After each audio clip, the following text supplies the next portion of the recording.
Eu sempre recebo perguntas de alunos a respeito da melhor técnica de fisioterapia para determinadas patologias.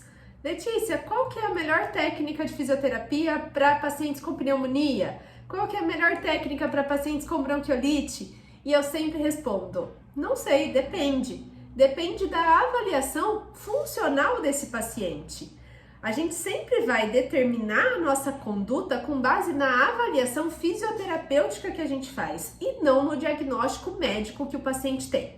Quer entender melhor sobre esse tema? Fica aqui comigo nesse vídeo que eu vou te explicar como que isso funciona. E se você não está inscrito no canal, já se inscreve aí.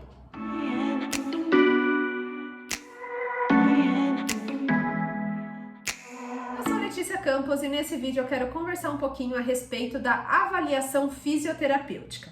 Qual que é a importância dela e como que ela nos guia para escolher a melhor conduta que a gente vai fazer com o nosso paciente. Eu costumo sempre dizer que a avaliação é uma das etapas mais importantes da sua abordagem como fisioterapeuta daquele paciente. E a avaliação não necessariamente é aquela feita só no início, antes de você iniciar o tratamento. Sim, ela é muito importante nesse momento para você identificar o que o paciente tem de alteração, quais são as alterações funcionais que o paciente apresenta, e a gente já vai conversar mais sobre isso, mas o paciente deve ser reavaliado continuamente. Então, depois de uma terapia, você vai reavaliar novamente. Na UTI, no ambiente hospitalar, essa avaliação é constante, a gente fica todo o tempo avaliando quais são os sinais que o paciente está te mostrando de estar desconfortável ou não, de estar hipoxêmico ou não, a gente vai sempre associando com a monitorização, enfim. A avaliação é algo contínuo que a gente deve fazer a todo tempo. É claro que no ambulatório, por exemplo, a gente não vai reavaliar o paciente com uma escala padronizada do desenvolvimento neuropsicomotor todas as sessões. Não, a gente vai fazer uma avaliação inicial, depois de um X número de sessões ou depois de 3 meses de intervenção ou quando você julgar necessário, você vai reavaliar esse paciente, preferencialmente com aquela mesma escala, para a gente poder ter um padrão, poder ter um comparativo. Mas o que eu quero te dizer aqui é que não é a doença que determina a aplicação de uma técnica de fisioterapia. Porque um diagnóstico médico, uma doença, ela pode ter uma variação muito grande de alterações funcionais. Vou te dar um exemplo para ficar fácil de entender. Pensa numa criança com paralisia cerebral. A gente tem crianças com diagnóstico médico de paralisia cerebral, de encefalopatia hipoxia-isquêmica, que tem uma classe funcional 1, ou seja, é aquele paciente que tem essa classificação funcional 1, isso significa que ele deambula sem auxílio de dispositivos, ele é independente nas suas atividades de vida diária, apesar de ter o diagnóstico da doença. Porém, eu tenho também um paciente que tem o mesmo diagnóstico, que pode ter o mesmo diagnóstico de PC, de paralisia cerebral, mas ser classificado como classe funcional 5, que é aquele paciente totalmente dependente de cadeira de rodas que não deambula. Então veja só, o diagnóstico médico foi o mesmo, mas a abordagem que eu vou ter como fisioterapeuta é totalmente diferente em um paciente ou em outro. E o mesmo se aplica a diferentes doenças. Vamos pensar num paciente com uma doença respiratória, com DPOC, por exemplo. Eu tenho pacientes com DPOC que não têm limitação da capacidade funcional, que fazem suas atividades, que fazem até atividade física, ou que sentem a dispneia, sentem o desconforto respiratório quando vão fazer uma atividade física mais importante, uma atividade que exige mais. Agora, a gente tem pacientes que já fazem uso de oxigênio domiciliar e que, mesmo atividade simples, como pentear o cabelo, tomar banho, fazer uma comida ou mesmo comer, vai gerar uma dispneia tão importante que esse paciente não vai conseguir realizar atividades simples como essas. Mas olha só, o diagnóstico médico, mais uma vez, é o mesmo. Então, o que eu quero chamar a atenção aqui para você, fisioterapeuta, é que o diagnóstico médico é importante você conhecer? Sim, a gente estuda muito fisiopatologia das doenças porque muitas vezes isso nos dá uma ideia do que está acontecendo com o paciente, o que ele pode ter de alterações, de complicações. É muito importante sim o estudo da fisiopatologia. Porém, as nossas condutas, elas devem ser embasadas na nossa avaliação funcional. Então, é um paciente com diagnóstico de PC? Beleza, mas o que ele apresenta?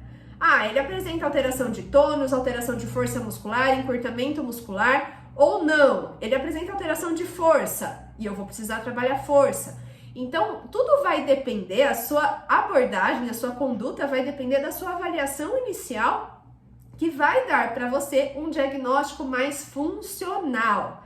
Quando a gente está pensando em fisioterapia neonatal, por exemplo, que é o tema que a gente mais conversa aqui nesse canal, um paciente estar com síndrome do desconforto respiratório ou um paciente estar com síndrome de aspiração de mecônio, taquipneia transitória, para mim pouco importa. É claro que eu preciso saber a fisiopatologia da doença, conhecer, entender o que está acontecendo com o meu paciente, mas de um modo geral, a minha conduta vai ser embasada em: esse paciente apresenta secreção? Eu vou utilizar técnicas de remoção de secreção? Tá, mas quais técnicas eu vou utilizar? Muitas vezes quem vai determinar isso é a ausculta pulmonar, que dependendo do ruído adventício que eu perceber nessa ausculta, vai mostrar para mim que a secreção está em diferentes níveis da via aérea e a partir disso eu consigo escolher a minha técnica para conseguir remover secreção, mobilizar secreção de vias aéreas de médio calibre ou vias aéreas mais proximais, por exemplo. Vamos pensar num paciente que apresenta secreção, um paciente com pneumonia, ou um paciente com bronquiolite, ou um paciente que está entubado há muito tempo e acabou tendo um acúmulo de secreção. O que vai determinar a minha conduta é ele apresentar esse acúmulo de secreção. E aí eu vou escolher, dentre as técnicas que estão disponíveis para aquela faixa etária, para aquela condição de paciente, qual que eu posso utilizar. Mas a fisiopatologia de base dele pouco me importa. O que eu vou ter que avaliar é: tem secreção ou não? Primeiro ponto. Se tem secreção, onde que essa secreção está? Ela está mais em vias aéreas distais ou ela está em vias aéreas mais proximais? Se está em vias aéreas proximais, talvez uma aspiração resolva o problema. Mas aí eu tenho que auscultar de novo esse paciente, porque se ainda tiver secreção, e aí eu vou ouvir um ruído diferente do que eu estava ouvindo quando eu optei pela minha aspiração, por exemplo, para poder identificar essa alteração e começar a fazer técnicas para mobilizar essa secreção para mais proximal, até que eu possa realizar uma aspiração novamente, por exemplo, para poder tirar essa secreção. Então veja que o diagnóstico funcional é extremamente importante. Então você, fisioterapeuta, sempre se atente à avaliação do seu paciente, faça uma boa avaliação, uma boa monitorização também, porque é isso que vai determinar a sua conduta. E sempre reavalie seu paciente, não é só uma vez. Às vezes, na mesma sessão, a gente reavalia várias vezes, falando de fisioterapia respiratória, por exemplo, né, nas crianças, nos neonatos, o que vai guiar a escolha da técnica é a ausculta. Pensando nas técnicas modernas, nas técnicas atuais de variação de fluxo aéreo. Então, eu tenho que auscultar meu paciente do início ao fim da minha terapia para eu saber se eu estou usando a técnica correta, se é o momento de eu mudar a minha conduta e assim por diante. Tudo bem? Então, tenha em mente que a avaliação funcional, o diagnóstico funcional feito pelo fisioterapeuta é diferente de um diagnóstico médico e é essa avaliação funcional é que vai determinar a sua conduta. Se você gostou desse vídeo, deixa aqui o seu like e eu te vejo na próxima. Até mais!